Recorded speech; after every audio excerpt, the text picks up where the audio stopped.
I'm Peg Johnson. I own Show Clothes Unlimited, and today we're going to do volume 2 of our series, Sew Your Own Show Clothes, and we're going to make a pair of chaps.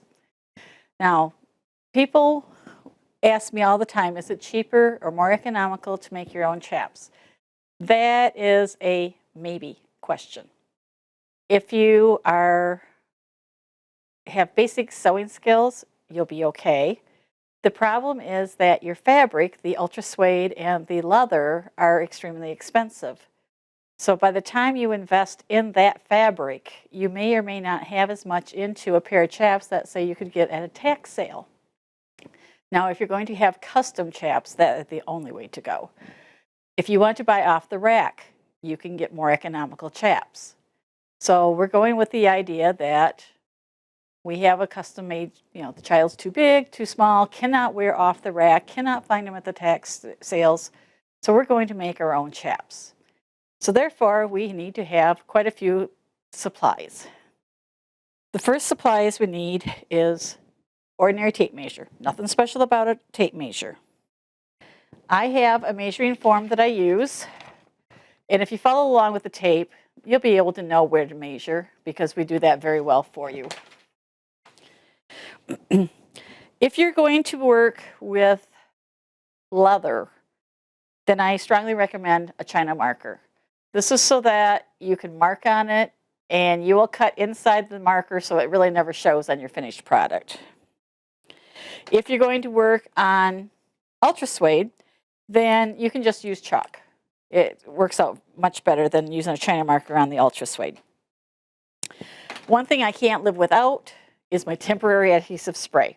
This comes in quite a few different brands, and just as long as it says temporary fabric spray or spray adhesive, it's fine. There's no better product than another. It's just whatever you can find in your local store and you're happy with.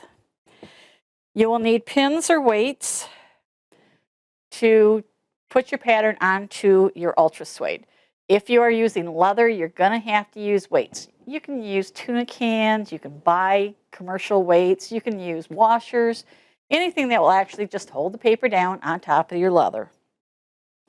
Another product that I really can't do my chaps without is Wonder Tape. This is a two-sided temporary tape that washes out. You have to make sure you get the right brand name. It is Wonder Tape. It's two-sided, and I put the zippers on with this. It solves all the problems with the gapping and scrunching that a lot of times some of the sewing machines will create.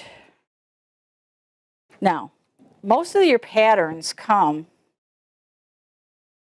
in multi-sizes. So I don't know if you can see this well, but there are quite a few different sizes on this one pattern. And we're going to have to decide which one we're going to use. And I don't want to cut my original. So to facilitate that, we're going to purchase grid fabric. This is available at your local store, and that's just exactly what it is. It has grids on it. It's light enough that you can see through it so that you can trace the pattern that you want. You will cut this and use this as your pattern. For thread, use polyester. This is so if you decide that you're going to do a pair of leather chaps down the road, you don't have to worry about what kind of thread you have. The oil in the tanned hides will eat the other threads, so make sure you have polyester thread. Scissors, regular scissors, but very, very sharp. If you're going to do chaps, have them sharpened before you do the chaps, and be warned that you will have to have them sharpened again afterwards, because the ultra suede and especially the leather dull the tar out of them. Your fabric, two basic ones, genuine ultra suede. It's a man-made fiber and it does not fray. See how I can run my hand along this and it won't fray? I can do that way, I can do that way, it will not fray. Some of the stores sell you what they call a suede, and it is not ultra suede. And when you do this to the fabric, you're going to get all these little fuzzies. So if you get fuzzies, don't use that fabric for your chaps. Leather is cowhide. It's big, it's huge, it's heavy. This is part of a hide.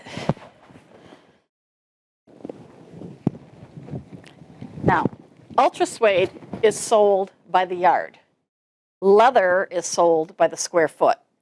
So you have to know your person's measurements, and you have to talk to your leather buyer or seller to know how much to buy, because they have to make sure it's wide enough to handle the thigh portion of the chap. It has to be long enough. So whenever I order leather for chaps, I always go to the person I buy my leather from, and we have a discussion about how much I need to buy. They make my life much easier than me guessing. For zippers, there are two types of zippers that I consider okay to use. There have been some other seamstresses that said you absolutely positively cannot use the one brand, and it is just their personal preference. This zipper is a number 10. And that's called that because of the size of the teeth. This absolutely positively has to be used for leather chap. Don't even try to use anything else. This is a number 5. As you can see, the teeth are a little bit smaller. It is still a metal zipper. It still will take the roughness of a chap, especially an ultra suede chap. So this is where the personal preference comes in. If you want the super heavy duty one, the number 10, that's great. Or you can go with the number 5. For ultra suede, I'll do a number 5. For leather, I'll do a number 10. Just that's the way I do it. It's a personal preference thing. There are all kinds of buckles that you can get. These have a keeper and a tip on them. And as you can see, there are 2 different sizes. And I determine the size buckle I use based upon who I am making the chaps for. The smaller and younger the person, the smaller I'm going to do my buckle. Now you can go to Montana Silversmith and get a very expensive buckle. If your Western Show buckle on your regular belt is very large, you don't need to be spending the money for Montana Silversmith one, because nobody's going to see it, because your regular buckle is going to cover it up. If this is going to be below your regular chap buckle or a pants buckle, then one of these is fine. It's just personal preference what you want to do and how much you want to invest in your chaps. Some seamstresses will only put the Montana Silversmith on, and some will go with your choice. And as far as conchos, pretty much you're going to have just the standard concho with the Chicago screw backing.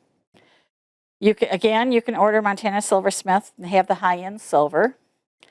Now, for those of you who absolutely positively want to have a covered button back on this, you're going to end up making your own. There are none available. They are not commercially available, and I will try to help you out with that a little later in the video. Another thing you may wish to use and have on hand is a rotary cutter and its companion ruler. Some people are very adept at using the rotary cutter, and they will actually cut their patterns out with them. I'm not that good. I can't do that. Some people can actually cut their fringe with the rotary cutter. They just have that knack. I don't.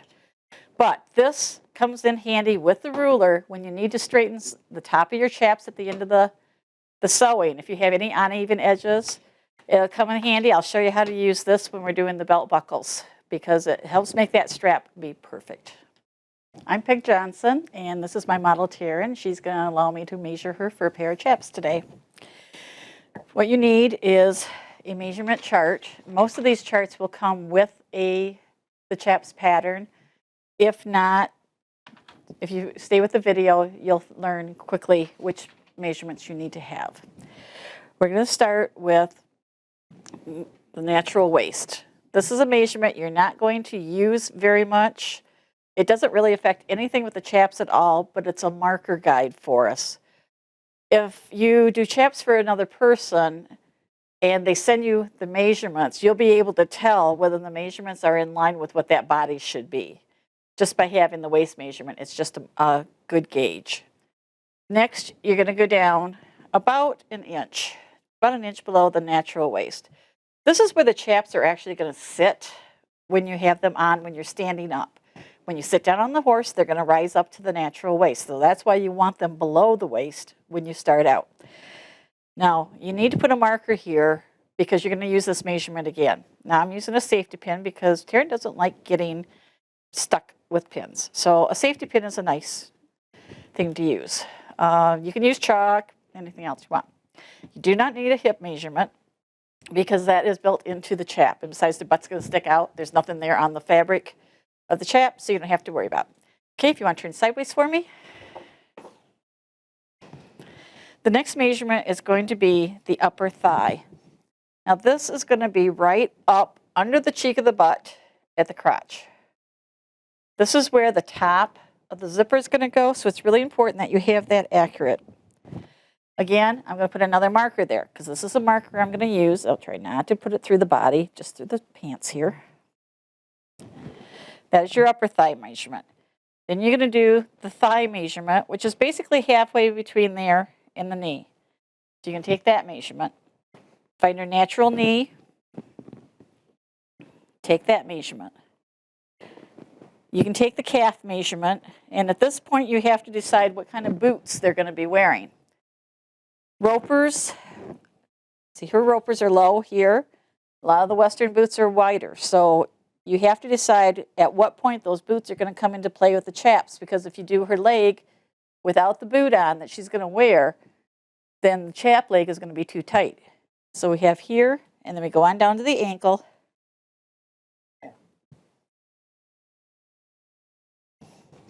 The next measurement will be from here to here. This tells us basically the rise, about how far it needs to be from the crotch to the top of the chap when she's standing. The other measurement we need to determine our zipper length is the full back length. And this is where it's really important they have their boots on. From the cheek of the butt again, right in line with that marker, all the way down to the bottom. Now this is just a guide. See how she's got a heel on her boot.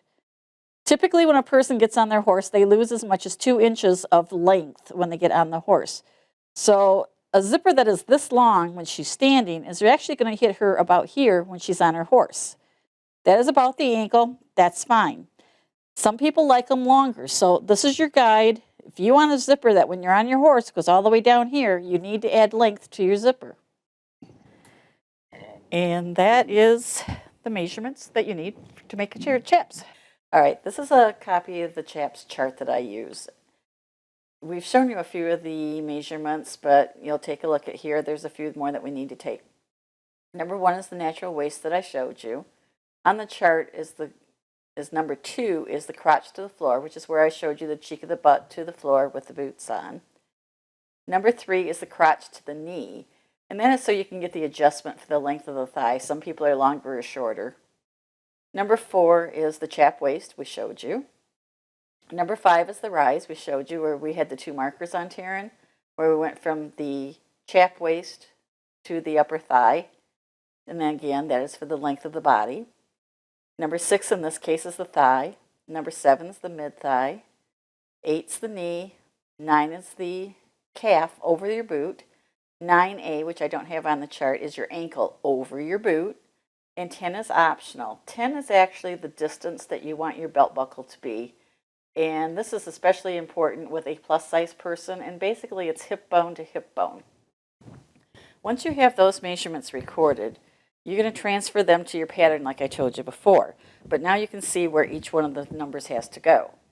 And the important part is that even though we use number 2 for the zipper length, it is also your front instep length. So it will go from the crotch to your instep. Now you can lengthen or shorten this as you like, but this is just a guide to get you to the right spot, because this point right here is going to be over the instep of your boot. Just transfer all the rest of the measurements as I had shown you before.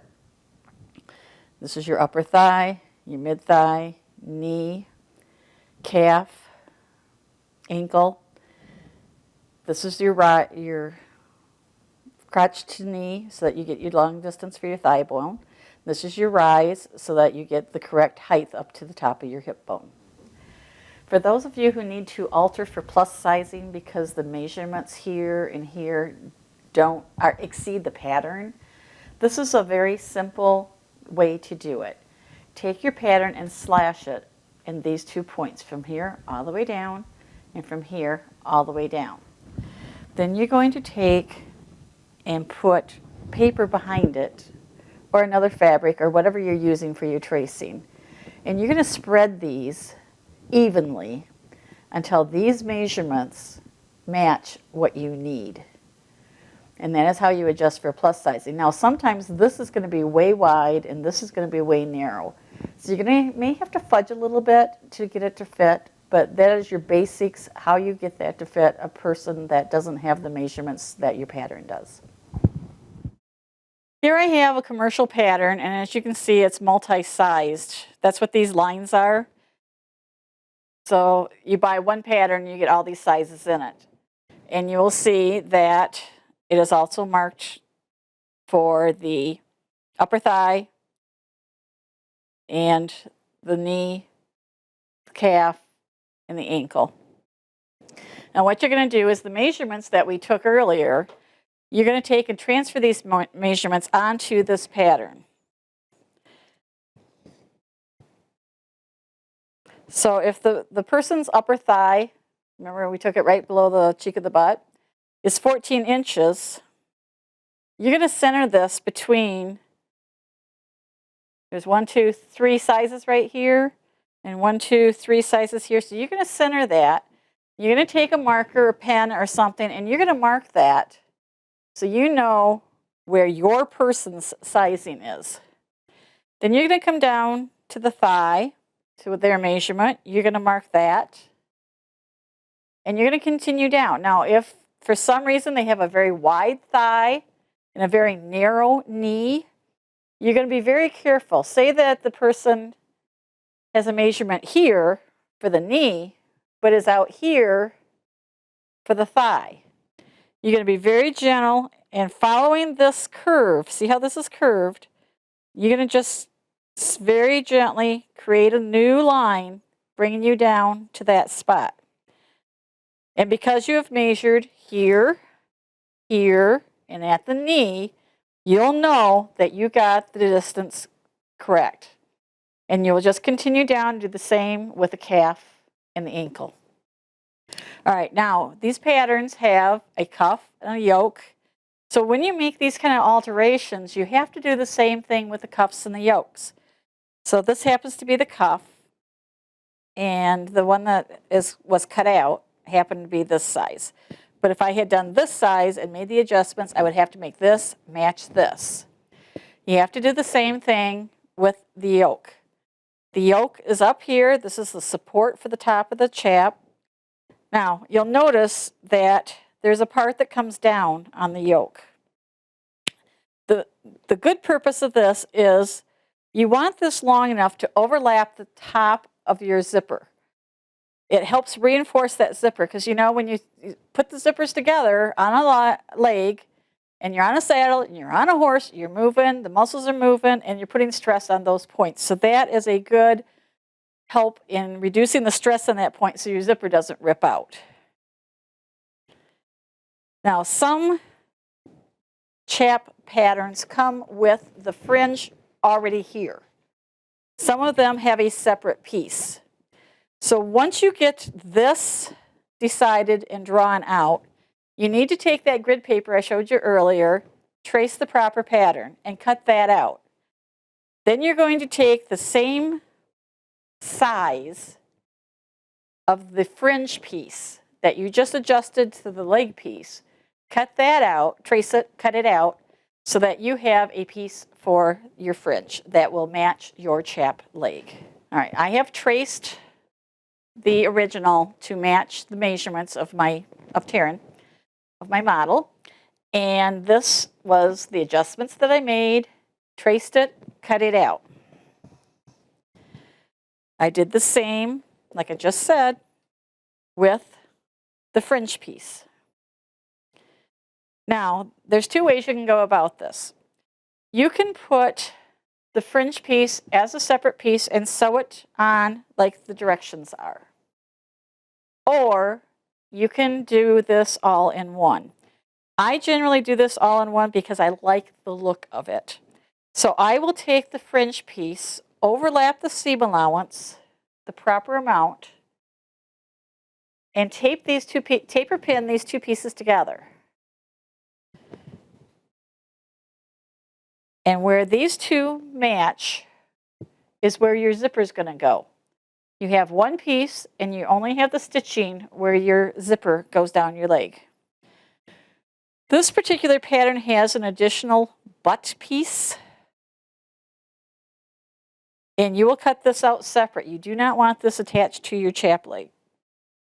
So you will have, this is one piece on your fabric, the fringe piece, the support piece for the back of the yoke, the cuff and the yoke, and the strips for the belt buckles. All right, this is ultra suede. Now, ultra suede does not have a grain. It's not woven like, say, cotton or something like that. It doesn't have a bias, so it doesn't matter which way you lay your pattern on, except that it does have a nap. And a nap means it goes one way or the other. And you can pretty much tell just by running your hands up and down. And if I go this way and it looks like the fabric's standing up, then it's the wrong way. So you want it all going the same way. And that is something to remember when you're putting all your pieces on, because they have to land all the same way. Don't be turning your yoke and your cuff upside down, because they're going to be going the other way when you put them together.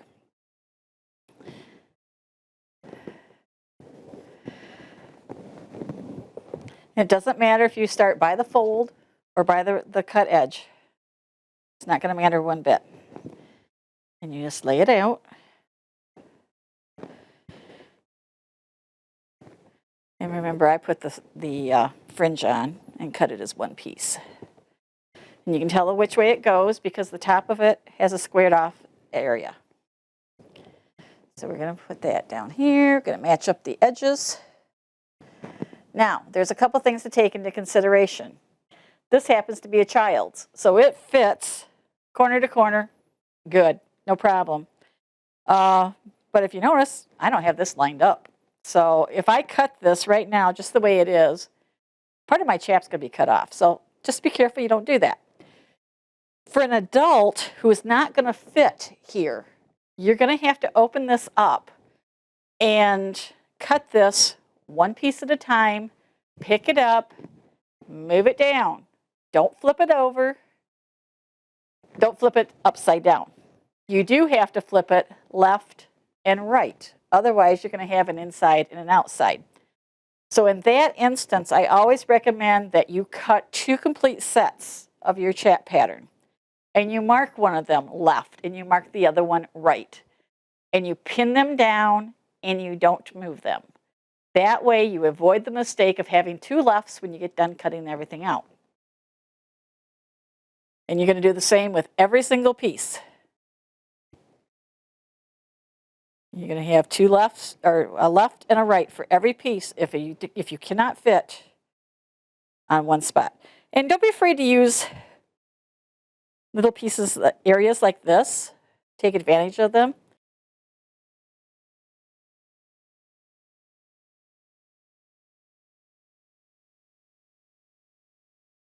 If the fabric's folded, you're going to automatically have a left and a right. But if you don't, if you have to do single-sided, you have to make sure that you have the left and the right. And now, there's a small disagreement among us seamstresses, so this is another personal preference thing. I don't have any problem putting pins in ultra suede. I don't care that there's a teeny tiny pin prick there. I have very sharp pins. They slide right through and they hold my pattern down. You don't need a lot. You just need to make sure that neither the fabric or the pattern slides while you're cutting it. And once you have all of these pinned down, then you just take your scissors or your rotary cutter, if that's what you want to use, and cut them out. Before you remove your pattern piece, though, I want you to open it up to the wrong, so the wrong side is showing. And this is where you need your chalk or your China marker, because you're going to mark the back side of every single piece. so that when you're putting it together, you don't accidentally put a front to a back, so that, say that you have a left-hand yoke on your right-hand side of your chap, because they won't look alike, because this is a very flat finish and this has a napped finish, and it will show. All right, now I have laid the same pattern out on a cowhide. Now this is only a partial cowhide, and if you're going to do leather, absolutely, positively do 2 of everything and mark 1 left and 1 right. Now, this is a fairly lightweight leather. I probably could force a pin through it, but I don't want to. So my alternative is the cheapies, weights, just plain old tuna fish cans. Soup cans work too, except I found that I knock them over. So I just don't want it to move. And then I will take my China marker. Now, make sure on this that you've got the side up that is the wrong side. And then I will just take my China marker and I will trace around my pattern. Put all my markers in. Make sure that you mark everything that's, has to be on there. I'll mark where my zipper is. And then I will take and move my hide and move my pattern, put the other piece on. I will not cut anything until I know that I have a left and right of every single piece. And if you have to go through and count 1, 2, 3, 4, 5, and then do it again, right, 1, 2, 3, 4, 5, do it. It is so worth it to know that you got everything on your hide and you're good to go. Now, leather doesn't have a bias to it, so unlike ultra suede and other fabrics, if you need to, you can put pieces scatty-wonk. It's not going to matter. Take advantage of every ounce of hide because they are irregular. But keep in mind that if you have the smooth side of a leather out, you have to look for brands, holes, and scars. If you're with the rodeo group and it doesn't matter, then it kind of adds character to the chaps. But if these are show chaps, you really don't want those on there. But so just go through, and you can do the same thing whether you do the smooth side in or the smooth side out. You just mark with your China marker. And you're going to cut inside your China marker, so you can be just a tiny bit outside of that pattern so that you know that your pattern is good. All right, I have cut out my leg pattern, and down here you can see where I marked where the fringe piece was, and so therefore that's where my zipper is going to go. Now I put my zipper on first. It's not necessary, I just prefer to do it this way. It can be put on last or next to last. This is where the Wonder Tape comes into play. It's two-sided, so I'm going to start with the inside leg because it's easier. And as also I use it as a marker for the other leg. So I'm going to start right at the top because that is exactly where the zipper is going to go. And just lay it right on the edge. It will curve a little bit. It won't turn corners, but it will follow the shape of the leg.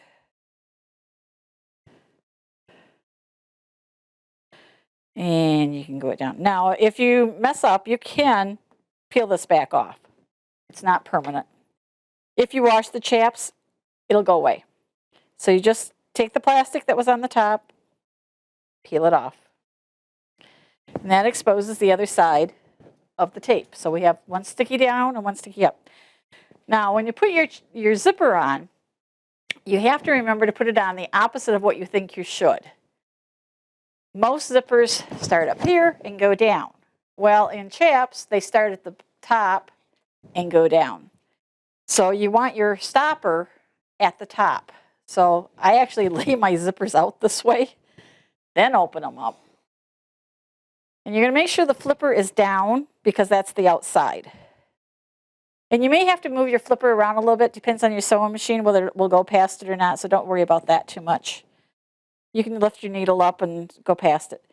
And then I take the edge of my chap and put it right next to the edge of my teeth. And you can do it that way, or you can just go ahead and lay the edge of the zipper right on that side of your tape. Now, if you're not going to stitch this right away, like in the next 24 hours, go ahead and put some pins in it to help hold it. Again, I'm a person that doesn't mind putting holes in the ultra suede. It does leave tiny pinprick holes. So, just be aware of that. Some people think that's terrible. I personally don't care. It doesn't matter. It's a pair of chaps. You have the option here. You can make this go down around the corner if you want to. I prefer to leave it just straight. And if I do this right, it should stay on. So it's not going to go anywhere. And that's the beauty of it. Now, if I'm going to be moving it around, like I'm going to fold it up, if I do 2 or 3 pairs of chaps at the same time, I will put a few pins in here just for support so that when I get in there to sew it, I don't have to worry about sliding it back down. The older your tape is, the more likely it is to let go. The brand new tape is going to stick and stay forever. Now that I have that piece done, I have to figure out where to put the zipper for the other half. And the easiest way to do that is just simply fold your chap over. And where this meets your line, put a little mark there. And that is where your other zipper goes. Now, because I left my zippers the way they were, I know I can pick this up, walk over here, but I need to put my tape down. So I'll just slide this out of my way a little bit. Get my tape out. Because I marked it, I know where to put it.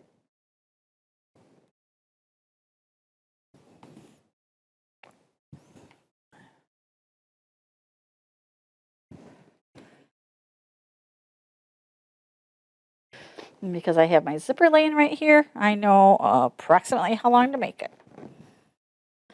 As you can see, you don't need scissors. It'll snap right off for you.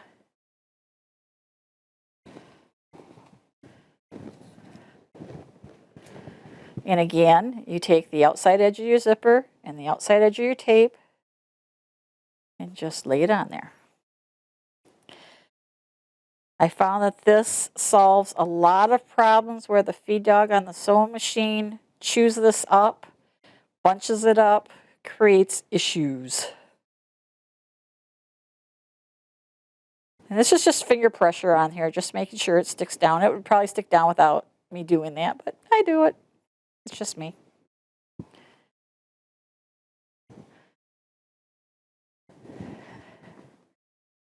Again, I'll stick just a couple of pins in there just for support. You're going to do this with both legs. And then you're going to go to your sewing machine. Okay. We're going to go to the sewing machine. All right, now that we have put the zipper onto the fabric, we need to stitch it on. This is my regular foot. You cannot put a zipper on with a regular foot. So we're going to put that away. Now this is my particular machine's zipper foot. Some of them are slightly different and you have to center your machine here and then move your needle back and forth. So whichever you do, it just depends on what your machine is and how you put it on. So mine just snaps on like that. And it doesn't matter if you start at the bottom and work up or start at the top and work down. Whatever is most comfortable for you. But start with the kind of the opposite of what you do with a shirt, because I start with the outside here, matching up with the outside of the zipper. Normally you would take and bring this in tight to the stitching. I don't want to do that. And it's a me thing, because I want to have a little bit of flexibility in where my stitching goes. So I'm going to start and we're going to take and go. Now you see we got the flipper there, so I just put my needle down, lift my foot, slide the flipper past, put my foot back down. My zipper has not moved. We're still good to go.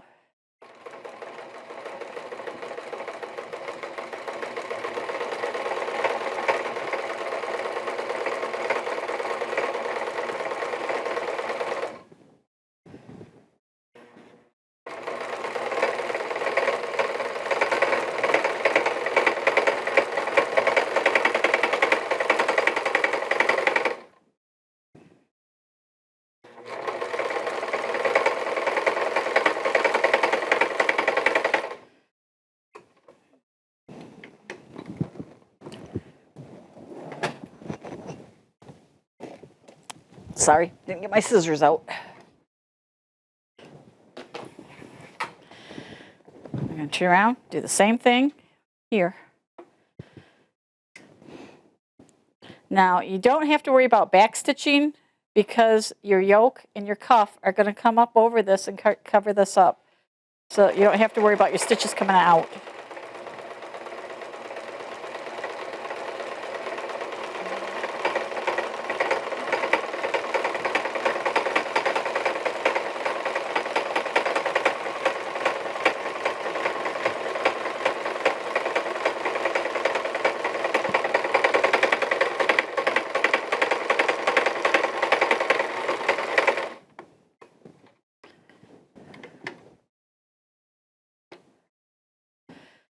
You'll do this with both legs. You can see there's a nice straight stitch there. Now most chaps are double stitched, so you've got your one stitch down, it's looking good. You're in a good spot. Bring it right back to your machine. And move over so that this side of your zipper foot now is going down your stitches. You will be on the stitching on the very outside edge of the zipper tape. Now, the important thing with this is to stay consistent, because if your thread matches your fabric, you won't notice it as much, but if anybody looks at it, you're going to see if you had any wobbles when you're stitching. You want these stitches to be as perfectly parallel as possible. And in this one, I'm doing with black thread on tan, so you can see it, so you'll be able to see if I do any good or not.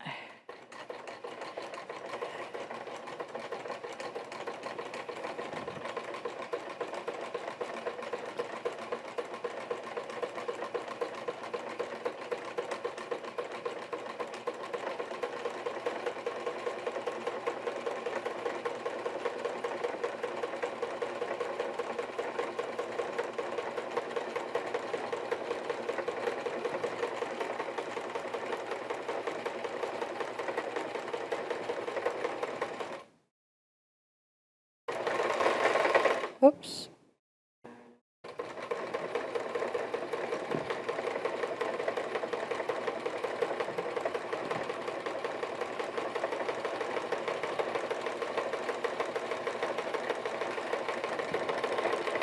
Okay.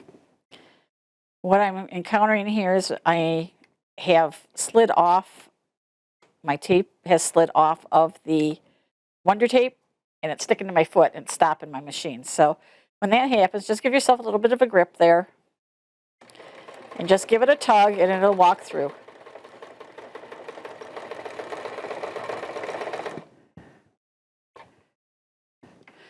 Now I'm sure you heard me say oops about halfway through the zipper, and you're going to find that I was not real consistent in one spot.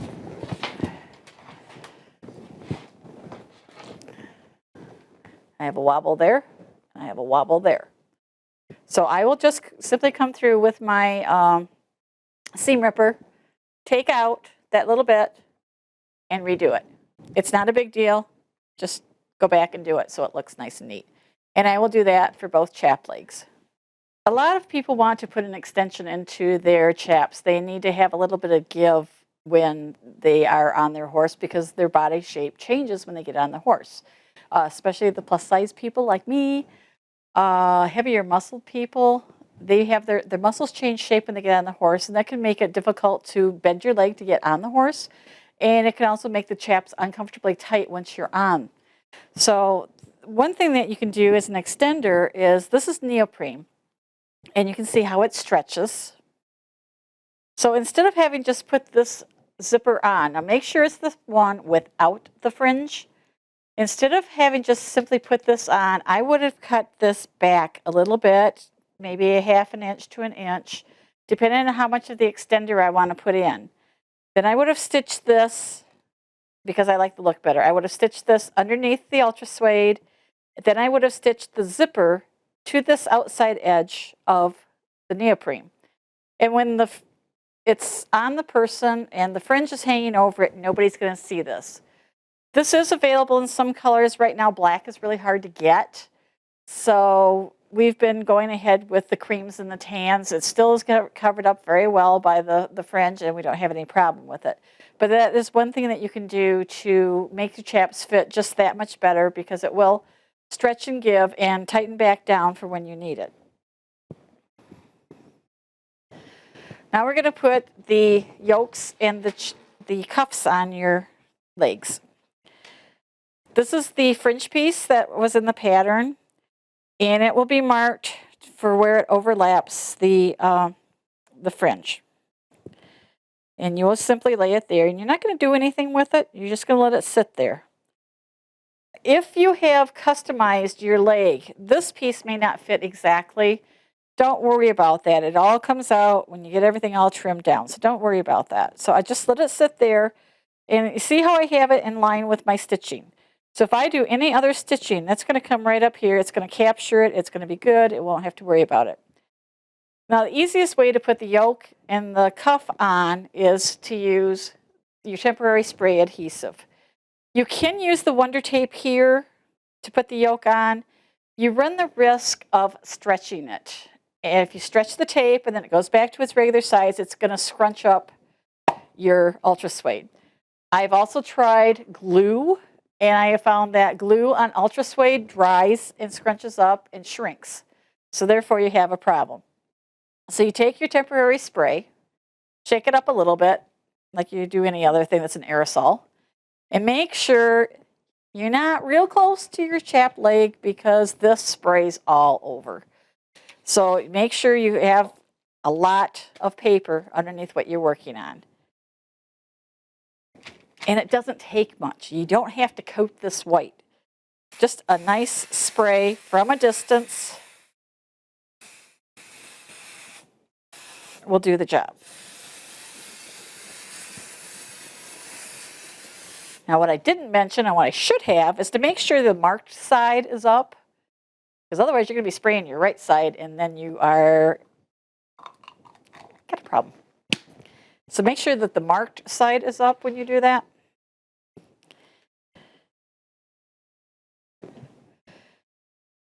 Now, this is really sticky. It will stick to itself, but it comes apart. So if you do end up with it stuck, don't worry about it. I've had that happen lots. And you just line it up, set it on here. Now you see how nicely this is going to line up with the stitching. Now, I didn't get this quite high enough, so this is sticky. I'm going to peel it off.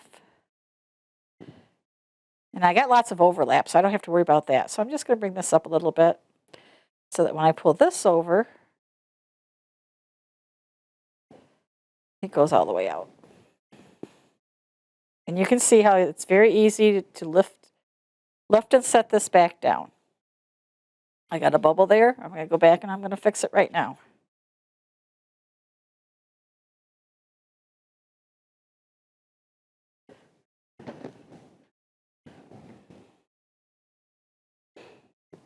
Again, make sure the marked side is up.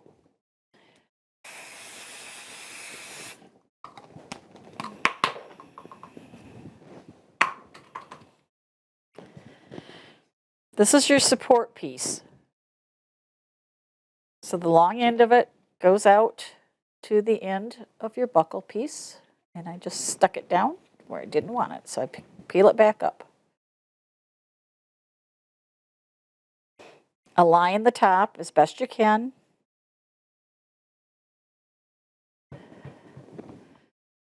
Press it down. Now you can go ahead and put pins in this to help hold it. Not necessary, but you can do that. Then I'm going to turn my chaps around. All right, now we're going to do the same thing with the cuff. I've sprayed it. Remember, it's sticky, so it's going to flip over on itself. It's going to stick. Don't worry about it. All I got to do is lift it up. If you customized your chaps, these may not fit exactly the way you think they will. Lift and relay until you're happy with the way it goes, the way it's sitting here. Okay, this is over too far. See how this is over here? That's too far. This needs to line up with that stitching. I'm going to peel it off and move it over.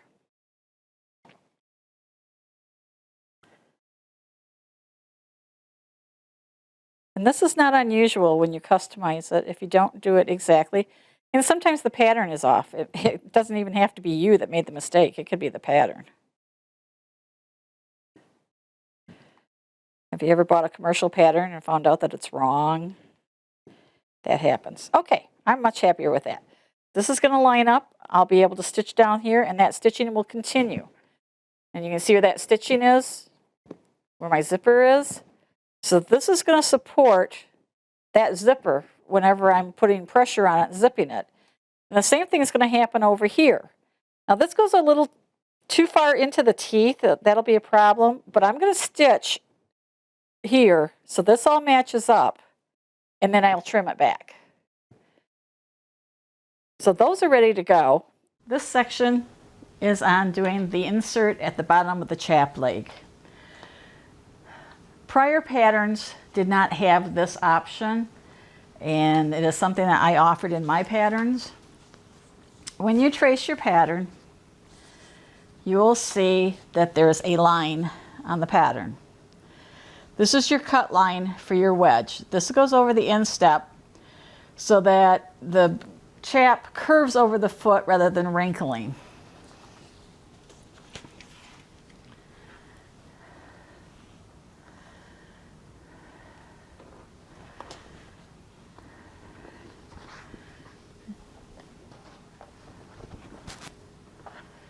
So if this is my chap leg, I'm going to lay this on here,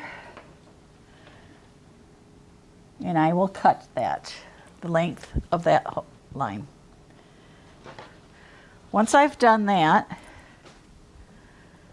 then I am going to take the wedge. Now I purposely did this in black so it was visible. Obviously you're going to use the same color as your chap, although it's not visible from the outside once we're done. And what we're going to do is actually spread out that cut and stitch that wedge in there. Now I purposely used white so you could see what I did.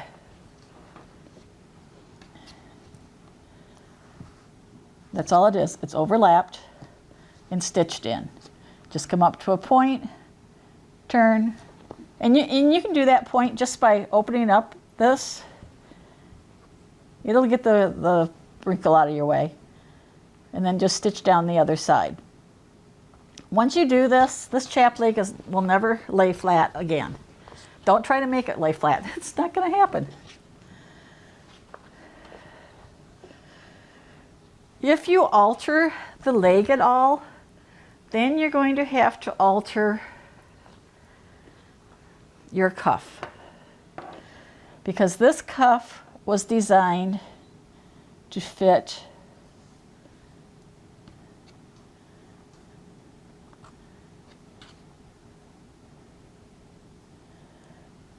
that wedge. If you do make a deeper stitch on this wedge, it may not fit as tight, and you may have to do some changes. But once you cover it up,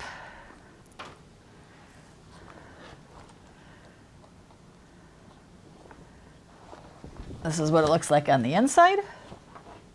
There's your wedge. And that's what it looks like on the outside. You can't even tell that wedge is there. But notice how it's not going to lay flat. It's not meant to. It's meant to go over your instep. We cannot sew until we do our buckle pieces. So that'll be our next step. So we'll pause for a moment while I get those pieces out. Before we can stitch our yoke and cuff onto our chap leg, we have to finish off the buckle pieces. So this is a small piece. When folded over, will contain the buckle. and this is the strap that goes through it. Some people will go ahead and just stitch the two pieces of ultra suede together, but that is not real strong. And at some point, especially when you start putting holes into it for the different size people wearing it, it's going to give out. So this is a very simple way to reinforce it. There's only two colors of interfacing that I know of. It's white and black, so you have to make a choice. And I will take one of the long straps. You can use glue, but since I'm stitching right away, I don't want to stitch through wet glue. So I am going to use the adhesive spray. So I can just go down it like that. Take a strip of interfacing. Do not use fusible interfacing in an iron. You can actually melt the ultra suede. It will change the texture of it. Now you notice that I'm not real concerned about the width of my interfacing. That's because I'm going to fix this later on. This is where my cutter and ruler are going to come into play. All I'm doing is making a sandwich out of ultra suede and interfacing.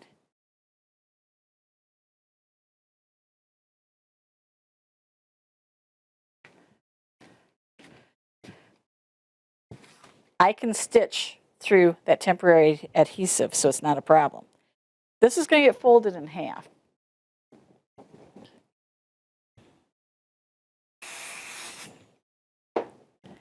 So we're only going to do half of it. This is going to fold over and contain the buckle. After I do that, then I can stitch it the rest of the way. But for right now, we're just going to do this right here. This is the buckle piece of the chap. This is what your buckle is going to slide onto. Now, if you notice, mine's a little bit wider than my buckle is, so I'm not going to worry about that too terribly much because that is why I have a rotary cutter and a ruler. Remember, I cut these just a little bit wide on purpose for this, just so that I could trim them down and make them right. I don't cut straight, even with scissors. I know I don't, so I just adapt to it.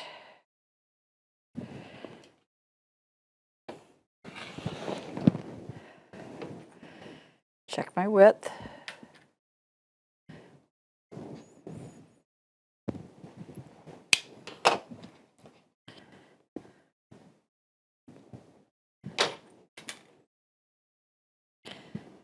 Take your strap, fold it in half, and make a very tiny, and I mean tiny, clip right here in the fold. Just remember that when you actually do it, you're cutting twice as much because you're cutting both sides.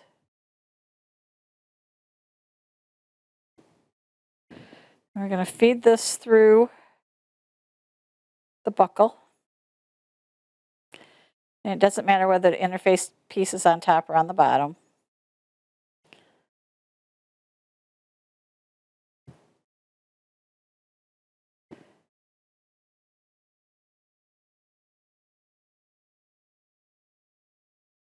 I'm going to take this to the sewing machine and we're going to stitch right here. If you don't want to stitch this, you can put a hole here and use a Chicago screw. I'm going to stitch this. Just put it here. I still have my zipper foot on. I just left it on. It doesn't matter.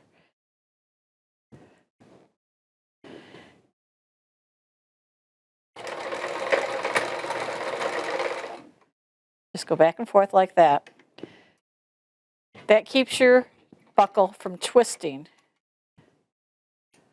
Go back over here. Now I have a keeper where this is going to go through. You slide it on one piece of it, right up to your stitching. Give it a little leeway if you want to. Come back over to the sewing machine. You're going to stitch that down.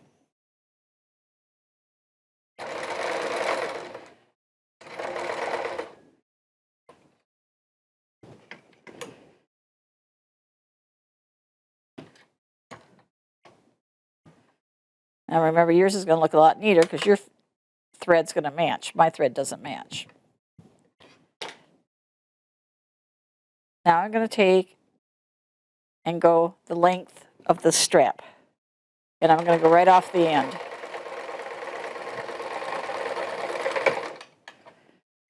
And because everything else on my chap is parallel stitched, I'm going to come over to the other side and I'm going to stitch it over there too.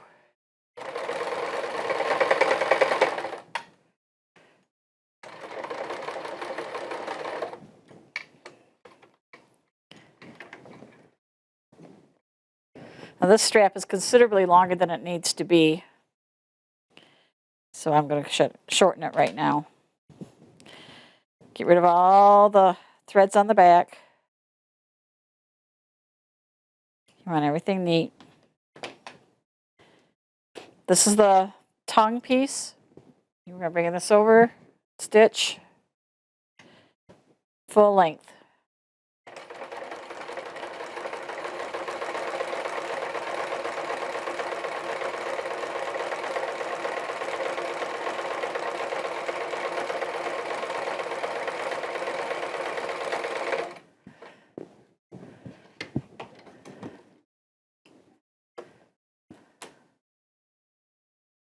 Now, if you did this wider than the 1/4 inch or 3/4 inch of your buckle, make sure that your stitching stays within the cut lines because you're going to have to trim this.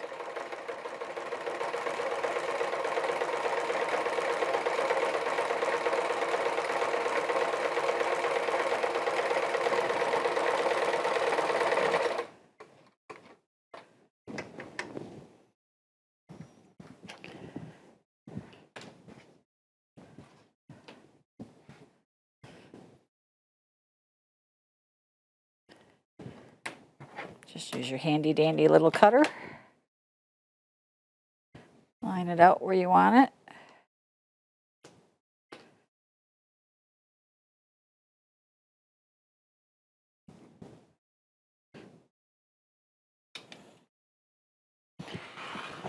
Any rough cuts, all that excess goes away.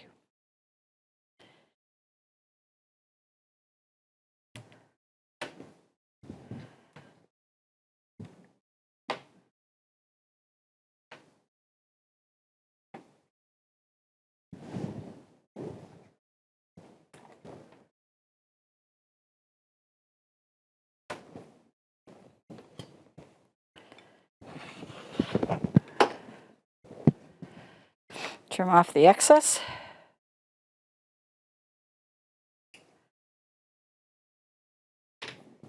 And this is ready to put into your yokes so that you're ready to stitch. Remember that we sprayed and put down the yokes and the cuffs. We've just completed our straps. We cannot sew this cuffs on, or I'm sorry, the yokes on until we have the straps in. On the wrong side of the fabric, I had marked where that strap should go. So even though I use the spray on this, I can peel this back apart.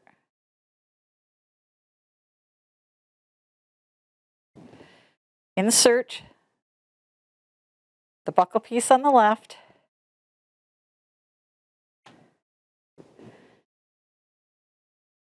And the tongue piece on the right.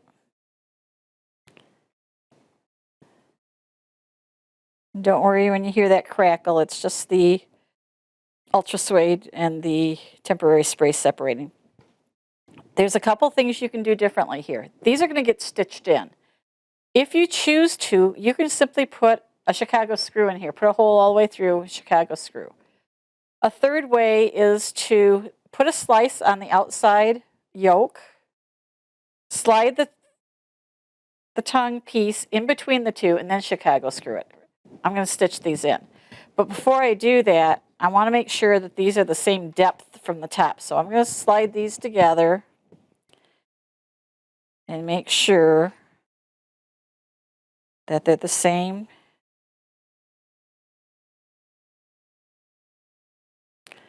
This one's a little higher than the belt buckle, so I'm just going to move the belt buckle up. If you find your chaps don't fit quite right, if you have buckles through here when you're sitting on the horse, try changing this. Go back, open up your stitching, and move your belts up or down. That should take care of the buckle problem because that puts the stress and the fitting where it needs to be. These are lined up now. And I will pin these so that they can't move. Even though they're sprayed, they can move. Just because they're so thick.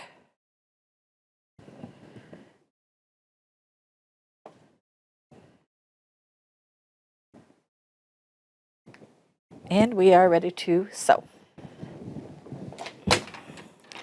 Start anywhere on the yoke that is not a point. So don't start down here. And I really don't want to start here. So I will probably start up here. Now I keep using my zipper foot. I just found it lets me see where I'm going so much better than the regular foot. If you like your regular foot, then go with that. But I use the zipper foot.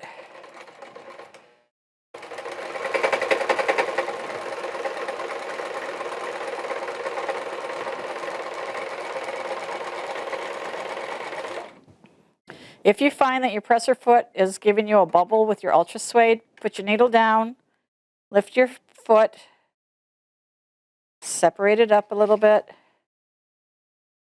and just work it out. It'll be fine.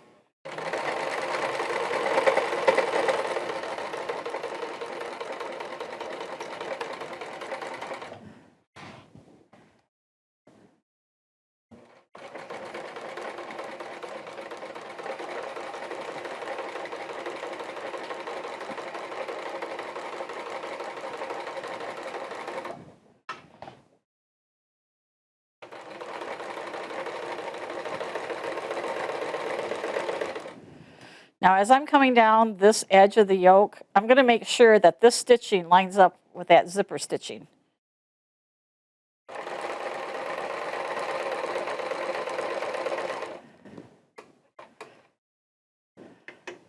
And if you get to a corner, put your needle down, lift the presser foot, turn.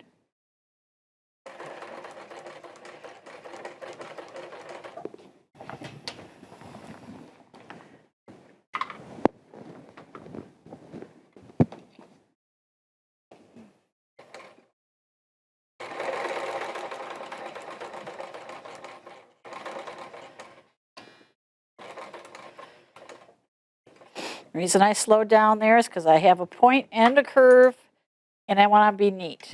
Especially because I've got the black stitching on the tan. You're going to see every mistake I make. And I'm trying not to make a mistake.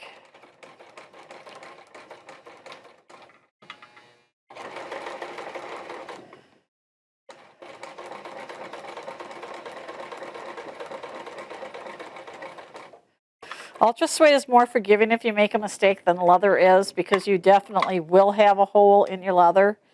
Ultra suede, you don't notice it, you won't see it.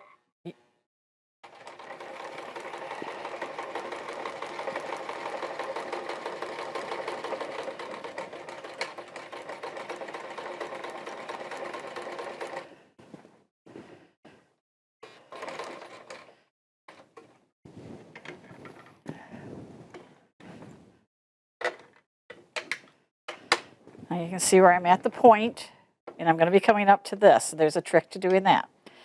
Stay right there.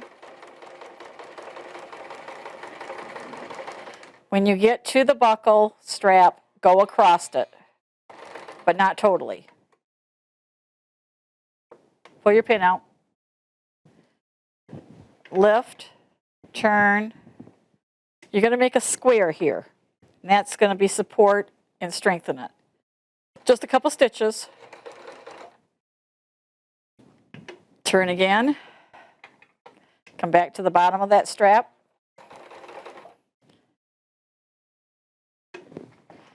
You notice I'm maneuvering it a little bit just to make it easier for me. If you find your stitching isn't going to match up, stop. Now my needle is not in my fabric this time because I'm going to manipulate it. And I'm going to bring my needle down right in that stitching so that nobody's going to know that I missed the stitching. Turn. And continue.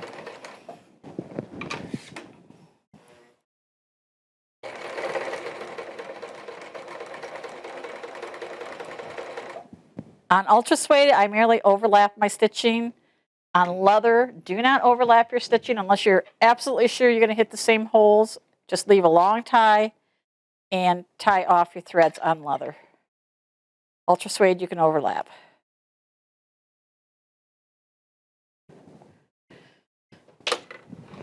So there's the yoke on that one. And we'll go down and we'll do the cuff.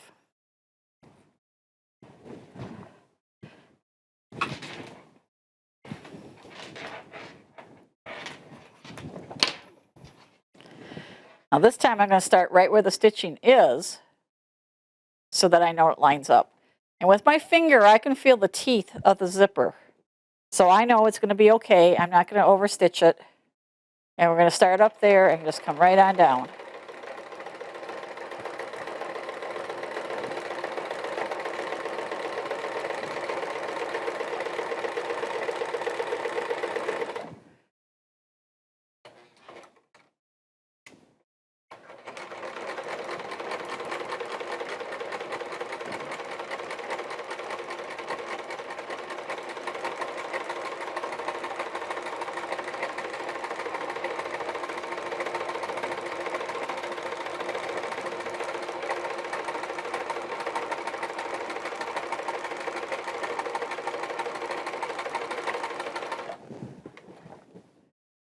Now when you get to this edge of the zipper, don't be coming all the way over to this edge because you're going to get into your teeth. Stay in line with your zipper stitching.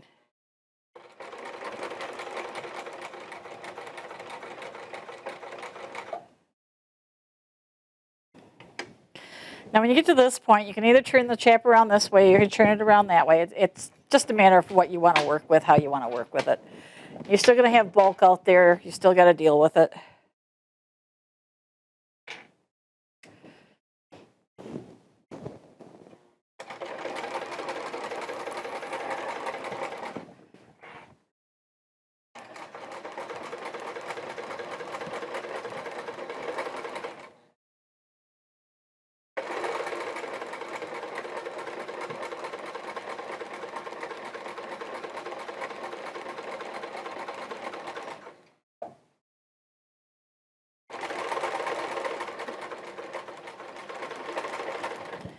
You get into these swirls and points, go real slow, careful.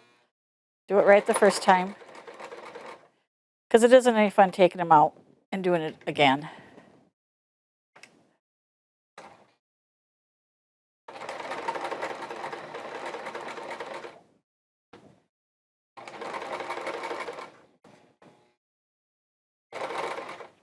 Now I got a little wide on that one, so I'm going to correct myself. Whoops. Corrected myself too much.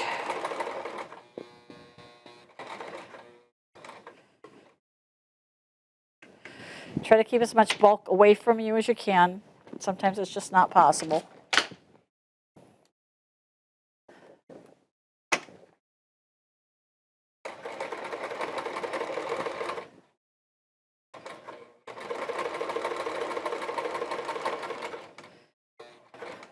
Now, when you get to this point, remember that you got 2 rows of stitching and you started matching up with one? So you're going to stop at the second row of stitching, turn, and you're going to finish off that leg doing a parallel stitch so that this stitching, the parallel stitching, goes all the way down to the bottom.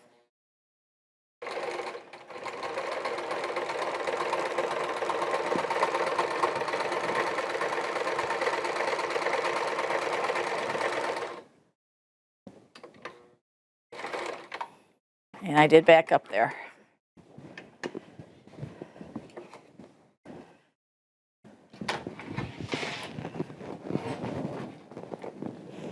Now you'll see a couple spots where I wasn't perfect. We can go back, fix that. There's a spot here where I didn't cut straight. There's a notch there. So just take, you can trim this.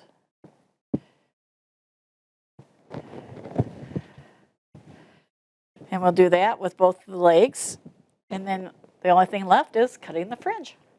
For those of you who are talented and adept with the rotary cutter, which I am not, you can pick up one of these Quilt in a Day templates. And by putting that on your seam line and using your rotary cutter on a 1/4 inch, fringe is generally 3/8 of an inch to 1/4 inch, right around in that. 1/2 inch is too thick. So, but if you put this on here and then just take your rotary cutter and do your 1/4 inch cuts and keep moving it down as you're going along, you should be fine. Now, like I said, I'm not good at that, so I have to do it the old school way with the scissors. This is a personal preference thing. You'll find your own technique, but I always start with the top of the chap to my left. Depending on the pattern you used will depend upon how you cut your fringe. Some of your fringe is going to start out with your scissors this way, and you're going to slowly move around the corner until you're at your angle, and then you're going to stay at that angle going down to your bottom. Others of them will actually have this fringe narrow out to almost nothing right here. And so you'll have itty bitty teeny tiny cuts right here, and then you slowly developed into your wider fringe. It's all right. There's no right, no wrong way to it. It depends on your pattern and what you want to do. So I have started here with this one, and you notice that that piece that we had on the top, that overlaid, get it here. Well, you notice how it does overlay the bottom fringe piece. And we want it to do that because we don't want an abrupt change from the upper to the lower. So I'm going to cut a few more of these pieces. Now I have learned with my cutting that right about there on my finger is where I want it. It's just something I have developed. It's my shtick for doing it. You'll develop your own. And I just nice, long, smooth. And when you get here, make sure your scissors go all the way up into that cut and try to avoid that little jiggle jaggle that you can get. Now you see, this is getting into a cone shape. That's fine because the excess of this we're going to cut off. But I'm just going to do a couple more cuts. Now as you're doing this, pay attention to how many times you open and shut your scissors. That was basically 2.5 times. 1, 2, all right, 2.25. Keep that in mind because as you go down your leg, it will make a determination of, you'll be able to tell if you're getting too deep or too shallow in your cuts. So I'm just going to, for right now, I'm just going to fold that out of my way. Eventually, I'm just going to cut that off. But I'm going to go back here to this nice little pristine piece, and I'm going to go back to cutting. 1, 2, and a touch.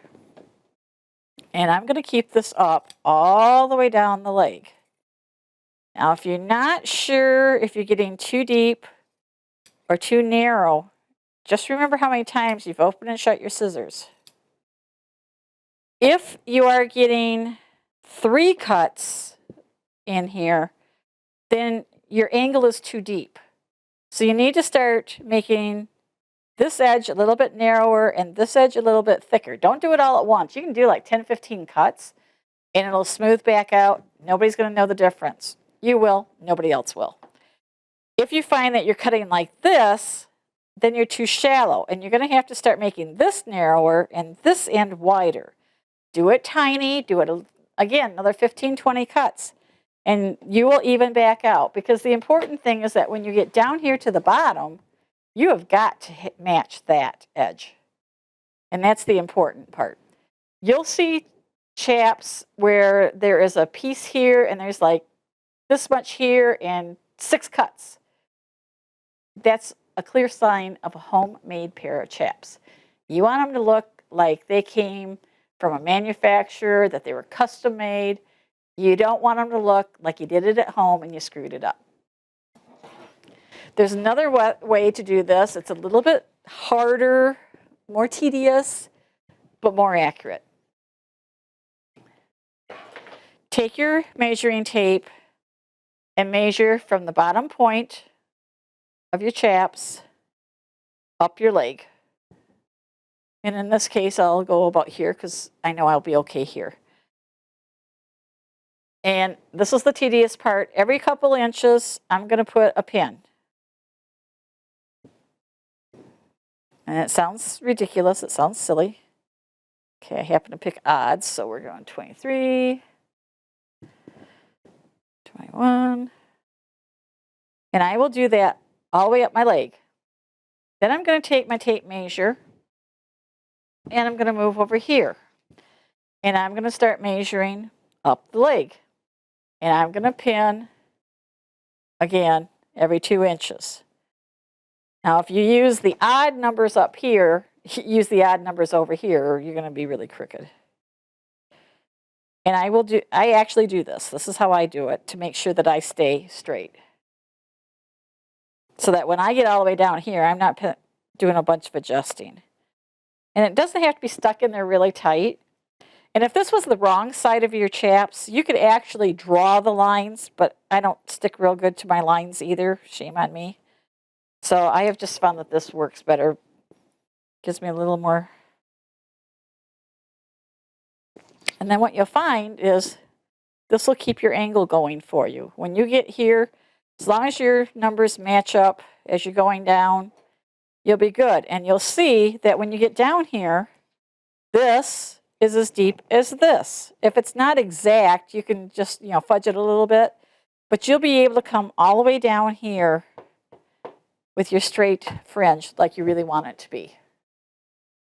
Give yourself plenty of time to make the chaps and to cut the fringe. The fringe can take you as much as an hour per leg to cut. Take your time, do it right the first time. You can see that these are laying out really nice. You can see that they're pretty much all the same width. I finished off nice and smooth down here. If you find that you have really messed it up, you actually can go in from the underside and put another piece in here and then recut your fringe.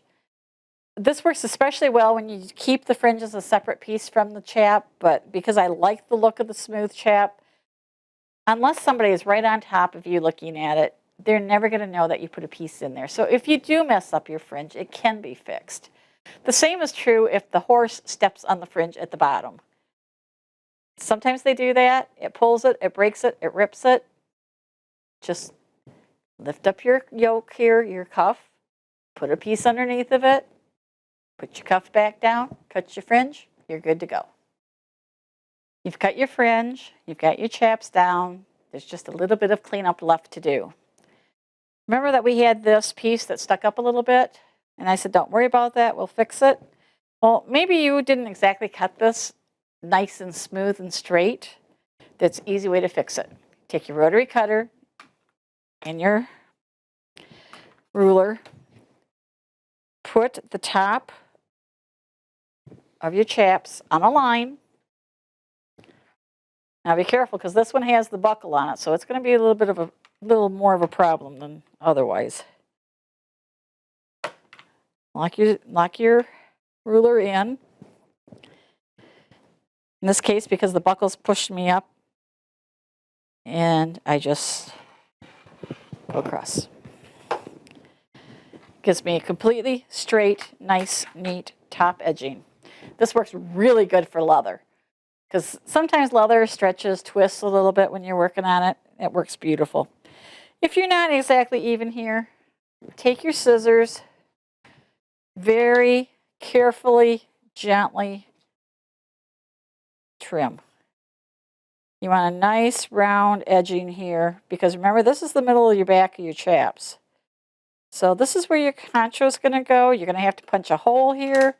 You want that to look nice. You want it lined up. Now there's one more thing I want you to do.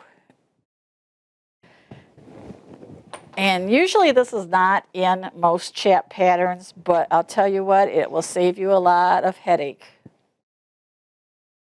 Where this zipper is right here has a lot of stress on it. When you go to zip it together, when you go to get on your horse, if you simply take a piece of ultra suede, if you're out of ultra suede, or if you're out of leather chaps, and cut a triangle Now, I'm not very good at a triangle, so I'll cut a square. I'm going to lay this right where my zipper is. Then I'm going, now I can trim it. Now I can make my triangle.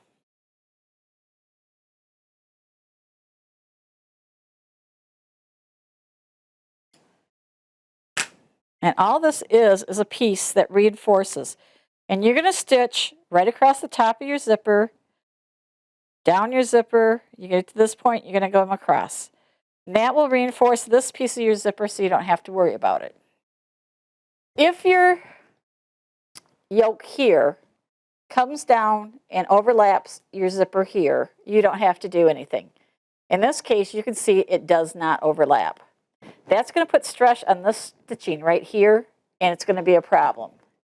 So again, with your ultra suede, if you're out of ultra suede, leather if you're out of leather, and preferably the same color that you're using, but I wanted to have a contrast here. Just a square, oblong. Can be a square or a oblong. And with matching thread, you lay it right there. And again, you stitch on your zipper, past your zipper, across, down, and across. That will reinforce your zipper. You've already reinforced your zipper down here by putting these two on, by your cuff. So you're okay down there. These two spots really need it. A third thing that I don't do, some of the patterns have a piece that goes here. All you have to do is take your pattern and then add 1.5 inches, cut it to the piece, and stitch it here. That will help reinforce this so it doesn't stretch. And therefore, you are done with your chaps. Once you've done that, there's only one thing left to do, and that is to fit your chaps to your person. So you're going to have to get that person, get these chaps on. You're going to adjust the buckle pieces to fit them. Now, if you remember, when we put this piece on, we did not put the tip on the tongue. This has a very teeny tiny, I don't even know if you can see it. That's how tiny the screw is to hold the tip on. I actually have to use a pair of eyeglass screwdriver to use it. So I'm going to put it back in the bag before I lose it, because I will lose it. A good place to keep it is in the bag, because they are so tiny they roll very easily. You're going to put the chaps on your person, and you're going to adjust your front buckle first. This is ultra suede. You can trim this off. Some people will leave it long, go through here, go through the keeper,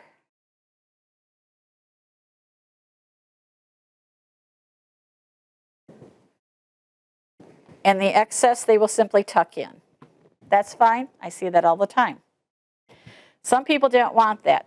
You need to adjust this. You'll have to have somebody hold the back of your chap while you're doing this. You need this adjusted first, because you don't want it too tight. You don't want it too close together, too far apart. It needs to be right over the front hip. Once you have this, if you want to put the tip on it, then you're going to have to trim this down, cut this to a V. This will slide on. You'll stuff it all the way to the end, and then just insert your screw. That's all you have to do to it. So now that you have it on your person and you have the front where you want it, you're going to go around to the back, overlap this, and adjust it as needed. Punch one hole all the way through and affix your concho. You should be good to go. All right, this is a finished pair of chaps. As you can see, it fits extremely nicely down through the leg. See how nice this fits? Now, as you're going down here, when she is standing up, you're going to notice that this hangs down below her heel when she's standing. And you can see that it does quite a bit. That's correct. When she gets on her horse, this is going to come up. Remember I told you about the 1 to 2 inches that this is going to shorten up? So when she's got her foot in the stirrup, this hang is going to be the correct amount of hang. So don't panic when they're standing up and it's way too long. Now if you come up, again, it fits through the thighs, across the hip. Okay, can you turn your back? Don't fall off. That is centered in the middle of her back, right down her spine. Perfect. You can see how the fringe covers the butt. And when she's in the saddle, this should just touch the cantle of the saddle. Now what you can see here is we have added some elastic to it, like we mentioned in the video. This is so that she's got some growth room. But when she's on the horse and the fringe is coming down, nobody's going to see it. Okay, turn all the way around. Don't fall. Okay, we got a little bit of a poochie here. But again, nice and smooth, nice across the front, centered, fits her very nicely. And with a complementing shirt, with the matching collar and cuffs, she's all set to go.